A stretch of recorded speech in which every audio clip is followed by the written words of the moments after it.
Hey coucou! Bon, comme tu peux le voir, la vidéo sort lundi et non dimanche parce que il est dimanche 21h. Voilà, j'ai encore un peu zappé. C'est pas grave. Ce soir, on va parler de l'allaitement.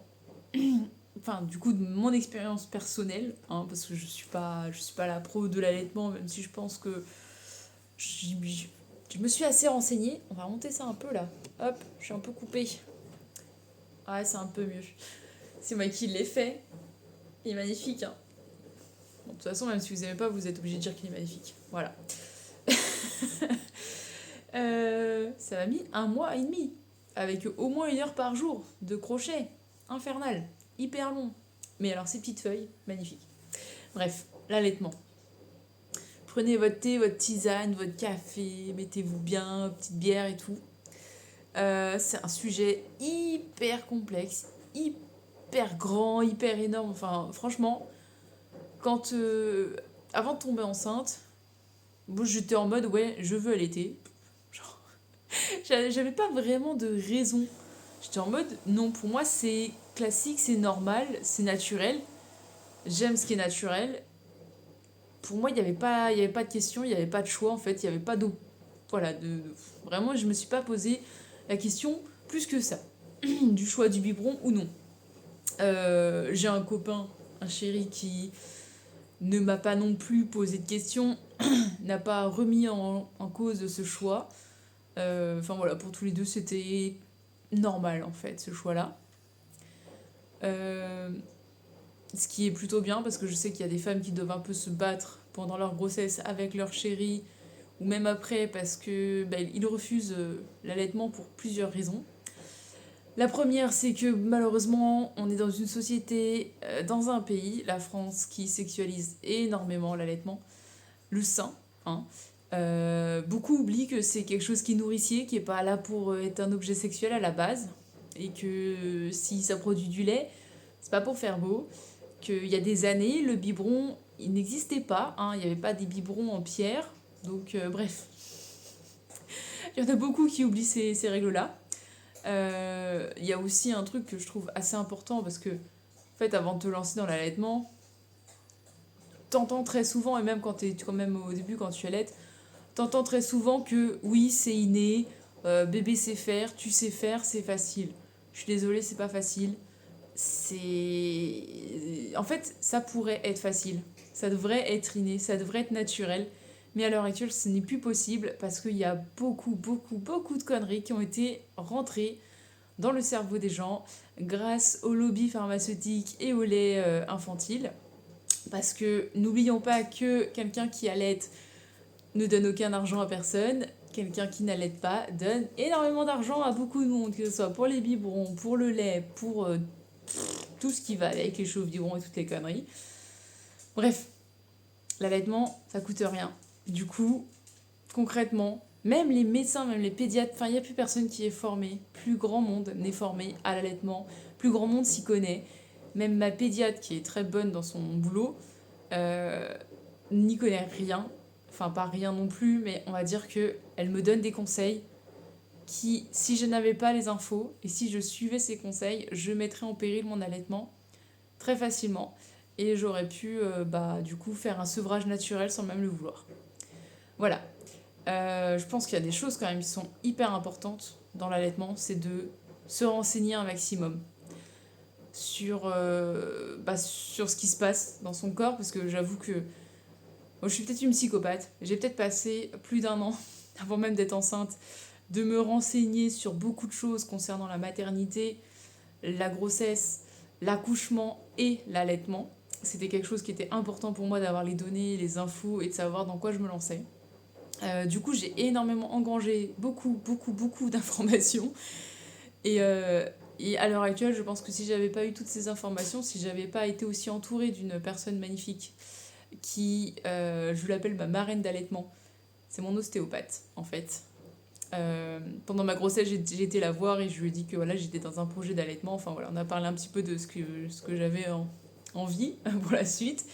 Et quand je lui dis que j'allais allaiter, elle m'a dit que voilà, j'avais beau avoir toutes les informations à l'heure actuelle de savoir où j'allais, en fait, elle m'a prévenu que Le fait d'être dans un pays où la plupart des gens vont te sortir le genre de conneries du si bébé dort pas, si bébé fait pas ses nuits, c'est parce que tu l'allaites. Si bébé est au sein toutes les 3 heures, c'est parce que ton lait n'est pas nourrissant. Si bébé ceci, si bébé cela, enfin voilà, t'entends des conneries tout le temps. Elle me l'avait dit. Elle m'avait dit, il y a des moments où tu vas commencer à douter de toi. Et dans ces moments-là, il va falloir que tu m'envoies un message. Parce que sinon, tu vas douter. Tu vas donner un biberon. Tu vas faire un sevrage naturel à ton bébé sans le vouloir. Tu vas mettre en péril ton allaitement. Et c'est du coup hyper important d'avoir une personne dans son entourage qui a allaité. Et qui n'a pas allaité 3 semaines, 3 mois, non, qui a allaité réellement. Je pense au moins 6 mois. 6 mois, ça me paraît être pas mal dans le sens où le plus dur, c'est les 3 premiers mois. Faut vraiment s'accrocher de ouf les 3 premiers mois. Et bah là, du coup, j'en suis presque à 8 mois maintenant. Je pense que ouais, avec 3 mois de plus, t'as une petite routine, tu sais comment ça se passe. T'as découvert aussi avec la diversification comment ça se passe aussi avec la nourriture. Les erreurs à ne pas faire aussi avec les purées et ton lait. Enfin voilà, je pense qu'il faut au moins avoir allaité 6 mois. Avoir fait aussi avec de la diversification pour avoir quand même pas mal de données et pouvoir épauler les personnes du coup de ton entourage qui souhaitent allaiter. Voilà. Et du coup, si jamais on a une personne qui vient te dire, qui vient essayer de te donner des conseils, qui vient te dire certaines choses au niveau de ton allaitement, au niveau de ce que tu devrais faire ou ne devrais pas faire, avant d'écouter ce qu'elle te dit et avant de prendre au mot ce que la personne te conseille, demande-toi si cette personne a allaité et combien de temps. Je pense que si... Voilà, et puis combien de temps en temps duré, et il y a combien de temps aussi où est-ce qu'elle l'a fait. Parce que malheureusement, quand je vois tout mon entourage qui me donne des conseils sur comment faire, quoi faire, machin, bidule, alors que personne n'a allaité plus de 3 semaines, je suis en mode, c'est une grosse blague. Voilà. Et quand j'entends les conseils, c'est fatigant. Concrètement, entre l'entourage, le pédiatre, ouais, il y a un moment, mon allaitement, j'aurais pas eu les données, j'aurais pas eu, du coup, cette marraine d'allaitement à côté. Et ma sage-femme aussi, qui m'a vachement aidée, qui m'a fait un super cours sur l'allaitement aussi. Ouais, j'avoue que c'est... Enfin, j'aurais abandonné. J'aurais abandonné, j'aurais lâché, parce que c'est très dur au tout début. Concrètement, le plus dur, c'est les pics de croissance. Alors, les pics de croissance, autant là, le 6e mois, je ne l'ai pas vécu. En gros, le pic de croissance, tous les 3, 6, 9, 3 heures, 6 heures, 9 heures, 3 jours, 6 jours, 9 jours, 3 semaines, 6 semaines, 9 semaines, 3 mois, 6 mois, 9 mois. Voilà. Tu vois à quel point ça peut être répétitif au début. Bon, autant quand tu vas du 3 mois au 6 mois, 9 mois, là ça va, ça commence à aller. Mais alors, vraiment, le tout début, là, faut s'accrocher. Hein. Les 3 premiers mois, vraiment, les pics de croissance, ils sont tellement réguliers, t'es tout le temps dedans. Et ça dure entre 24 heures ou 40, non, 24 heures minimum jusqu'à 5 jours. Concrètement, un pic de croissance sur un bébé allaité, c'est un bébé qui va être au sein toute la journée, qui ne va pas lâcher le sein. Mais pas juste pour manger, il va juste téter H24 le sein. Que tu dormes, que tu veuilles te laver, que tu veuilles manger, peu importe, il sera en train de téter ton sein. C'est épuisant. Vraiment, ces journées-là, ça a été un enfer, dans le sens où tu peux rien faire. T'es sale, t'as faim, parce que l'allaitement, le fait qu'un bébé se nourrisse de toi, concrètement, tu dois encaisser caloriquement derrière, tu dois boire énormément d'eau aussi, tu dois te reposer pour que ton corps fabrique du lait, enfin voilà, ça te demande aussi, toi derrière, d'être rigoureux, de manger, de boire et de dormir comme il faut. Si tu fais pas tout ça, t'as pas une bonne lactation. Ton bébé s'énerve au sein, c'est encore plus compliqué. Donc ouais, non, ces 5 jours, c'est un enfer. C'est vraiment, ça a été le plus dur pour moi, les 9 semaines. Je crois que les 6 semaines et les 9 semaines et le 3 mois, ouais, c'était les 3 pires. Vraiment les 3 pires. Les premiers, je les ai pas trop vus, je les ai pas trop sentis. Mais alors ceux-là, ouïe ouïe ouïe. En plus, Jérém, mon chéri, il était en soir, il faisait que des closes. Il finissait il était à la maison vers minuit, 1h du matin. J'avais du coup pas vraiment d'aide entre 14h et minuit. C'était horrible, c'était vraiment horrible. Euh, Après les pics de croissance, ce qui a été compliqué aussi à comprendre, ça a été les tétés groupés. Les tétés groupés, en fait, en fait, la sage-femme, ça encore une fois, je lui en veux pas. Je pense que bah, comme elle n'a pas eu encore d'enfant et qu'elle n'a pas vécu l'allaitement, t'as pas à la donner.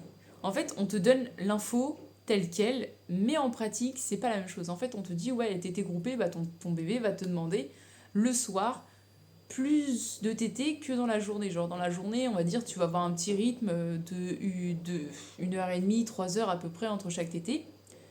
Et le soir, ton bébé va téter, en fait, plus souvent. On te dit ça. Sauf que la réalité, c'est que ça ressemble à un pic de croissance dans l'idée. C'est qu'en fait, la tétée groupée, bah, t'as ton bébé au sein qui va téter en continu plusieurs heures avant de se coucher. Mais ça, encore une fois, moi, le temps que je comprenne que la tétée groupée, c'était pas juste je le mets au sein, je l'enlève du sein, je la mets au sein, je l'enlève du sein, non. Que le plus simple pour vivre ma soirée sereinement sans pleurs, c'était de me poser dans le canapé, m'allonger, la foutre sur le sein, et basta, et attendre l'heure pour la coucher concrètement. Et c'est tout. Et bah j'ai mis, je crois, 3 mois à comprendre ça. Non, pas 3 mois, 2 mois. 2 mois et demi. Enfin bref, vers 3-4 mois à peu près, elle était groupée, c'est fini, le soir t'en as plus. Mais ouais, du coup, le soir, bah, au début, je comprenais pas, elle était irritable, elle s'énervait. Bon, après, il y avait aussi d'autres choses à côté de ça, mais on va dire que le soir, c'était quand même plus compliqué que la journée. Et j'arrivais pas à comprendre ce qui se passait. Pourquoi est-ce qu'elle pleurait autant? Pourquoi est-ce qu'elle voulait tout le temps absolument téter? Enfin voilà, vraiment il me manquait cette donnée. Et c'est juste parce que bah voilà, j'avais pas compris qu'il fallait juste que je la laisse à mon sein et que j'arrête de m'acharner à vouloir l'enlever tout le temps. Tout simplement. Euh, bon, après avec Olympe, on a eu un problème. Enfin, un problème. En fait, elle est comme moi, elle a un problème au niveau de l'estomac, beaucoup de reflux avec tout ce qui est acide. C'est un truc que j'ai aussi, enfin que j'ai eu à bébé et que j'ai toujours à l'heure actuelle. Il y a beaucoup d'aliments que je ne peux pas manger sans avoir derrière des reflux, des remontées, avoir le bide qui te brûle d'acidité. Enfin voilà, pour moi c'est assez normal. Et, euh, et en fait, avant d'avoir Olympe et du coup de devoir suivre un régime spécial pour la soulager elle, je m'étais pas rendu compte que je pouvais aussi me soulager moi et que c'était pas normal de vivre ça en fait. Pour moi, c'était tellement normal que je pensais. Bon, je savais que j'avais un souci quand même plus que les gens. Quand j'en parlais, je savais que j'avais quand même plus d'acidité, plus de remontée, plus. Mais je pensais que les gens en avaient quand même. En avaient quand même. Je me suis rendu compte que non, c'était pas comme ça pour tout le monde. Et donc voilà, Olympe, elle a eu beaucoup de régurgitation. C'est un bébé RGO pour ceux qui savent ce que c'est, reflux œsophagien gastrique. Enfin, gastro-œsophagien, pardon, dans l'autre sens. Et du coup, en fait, le problème, c'était les produits laitiers. Et quand je dis produits laitiers, en fait, c'est la protéine de lait de vache, donc tout ce qui contenait du lait. Et je peux vous dire que dans notre alimentation à l'heure actuelle, 80% des ingrédients transformés un peu contiennent du lait ou du beurre. Ça a été très compliqué les premiers mois, très franchement. Quand on m'a parlé de faire un régime sans du coup PLV, produit protéines de lait de vache, je me suis dit, waouh, en fait on venait de faire les courses la veille, et là quand on est rentré, je me suis dit, mais je vais manger quoi en fait? Genre vraiment, non. Moi déjà je cuisinais qu'au beurre, mais vraiment je mettais du beurre partout. Là j'étais en mode, bon bah déjà le beurre c'est fini, alors que je sais qu'il y a des trucs que je préfère clairement manger avec du beurre qu'avec de l'huile. Je suis en mode, bon bah tant pis, on passe à l'huile. Puis en fait, après, tu te dis, bah, il y a ça, je peux plus manger, il y a ça, je peux plus manger. Et il y a eu énormément de choses d'un coup que je ne pouvais plus manger. En plus de ça, en fait, ça a beaucoup atténué ces régurgitations, mine de rien. Mais il y en avait encore. Et elle avait la laine hyper acide. Enfin voilà, clairement, enfin, pour du coup connaître bien ce goût et cette odeur dans ma bouche, quand je la sentais, j'étais en mode non, mais enfin, là, c'est des remontées hyper acides qu'elle a, la pauvre. Ça doit lui brûler la gorge. Et du coup, on a dû la mettre sous un traitement Gaviscon plus du gel pour la soulager. Euh, et ensuite, j'ai compris qu'il n'y avait pas que les produits laitiers, il y avait également tout ce qui était aussi acide, donc beaucoup de légumes. C'est un peu la seule chose que je mangeais en plus. Bah, quand on enlève les produits laitiers, mine de rien, il n'y avait plus grand chose. Donc bah là, en fait, je me suis retrouvée à enlever pas mal de légumes, genre tomates, aubergines, poivrons, les oignons, l'ail, tout ce qui pouvait, bah, en gros, avoir un impact sur son estomac. En plus de ça, il y a eu le café aussi, parce que bah, le café, ça reste acide.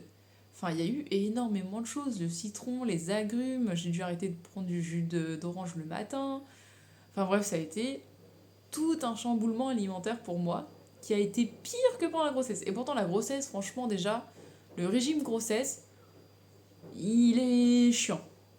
Mais alors, le régime sans produits laitiers, sans pas mal de légumes, sans café, j'ai fait waouh. Ah ouais, là, genre, c'est chaud. Moi qui adorais manger un petit yaourt, bah, j'ai découvert les yaourts au lait de soja.